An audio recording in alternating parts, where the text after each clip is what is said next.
সুপ্রিয় বন্ধুরা, আমি এখন আসছি ডালিয়া বা লালমনিরহাট। এটা তিস্তা ব্যারেজ। তিস্তা ব্যারেজ, এই ব্যারেজটি লালমনিরহাট এবং নীলফামারী ডিস্ট্রিক্টের সীমান্তের মধ্যে রয়েছে।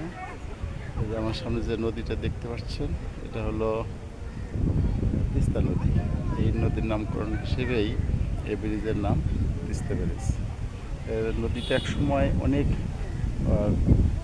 স্রোত ছিল এবং নদীটা অনেক বড় ছিল। কালক্রমে নদীটা আস্তে আস্তে ছোটো হয়ে আসছে, পানি নেই, পানি কম, গভীরতা কমে গেছে।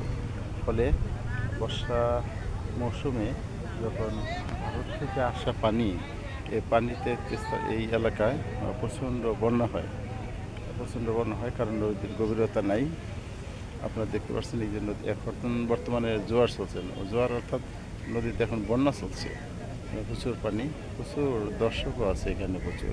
আমি যদি আপনাকে দেখাই, এখানে এই দেখেন এগুলো সবই দর্শক। এখানে এগুলো সবই অন্য দোকানপাট এবং এই